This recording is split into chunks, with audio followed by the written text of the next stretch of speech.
పలికి వైకుంఠంగా పాటలు ఆ ఆరాధన ఏంటంటే నా మనసు ఎట్టట్నో ఉన్నది.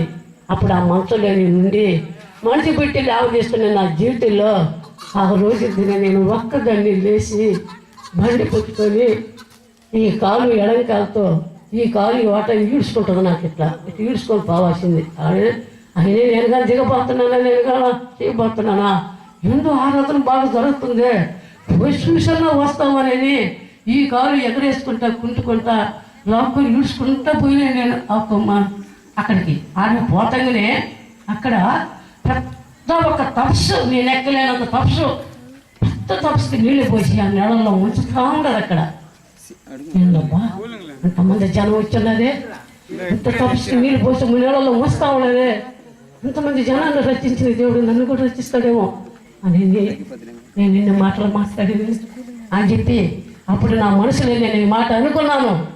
అప్పుడు వాళ్ళ నీళ్ళల్లో మోస్తామంటే అక్కడ వాళ్ళలో నేను కూడా పోయాను.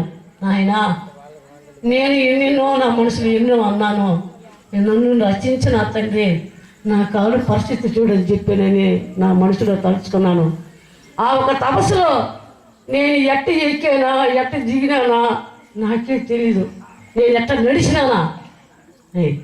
ఆ దేవుడు నాకు ఎంతో మేలు చేసి ఈరోజు మీ ముందు నిలబెట్టి మీ సాక్ష్యం చెప్పుకుంటా నేనున్నాను. దేవుడు చేసిన మేలు. హల్లెలూయా. మరణాపాయంలో ఉన్నవాళ్ళు ఎవరైనా దేవుడు మనసు పుట్టుకగానే నమ్మితే ఈ తక్షణమే నడుస్తారు. మీరు ఈ తక్షణమే నడుస్తారు. నన్ను రచించిన దేవుడు మిమ్మల్ని అందరినీ రచిస్తాడు. నన్ను నడిపించిన దేవుడు మిమ్మల్ని అందరినీ నడిపిస్తాడు. దేవానికి స్తోత్రం నాయన.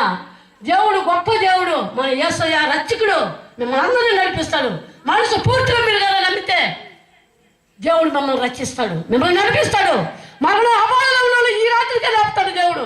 మనసు పూర్తిగా కానీ నమ్మితే దేవుడు అంత రక్షకుడు దేవుడు నన్ను ఈ మధ్యలో మీ ముందు నిలబెట్టి నన్ను సాక్ష్యం చెప్పుకోమని నా దేవుడు చేసిన ఒక గొప్ప మేలు.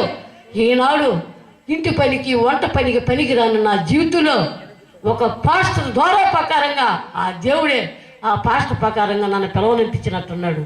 ఆ రోజు ఏ పనికి పనికిరాను నా జీవితంలో, హల్లెలూయా, ఏ పనికి పనికిరాను నా జీవితంలో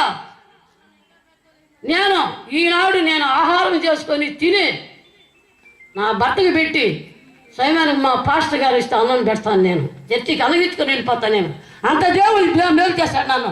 ఈరోజు మీ ముందు నిలబెట్టాడు నన్ను. ఈ సాక్ష్యాలు పంచుకుంటున్నాను మీకు అందరికీ. దేవుడిని నమ్మండి.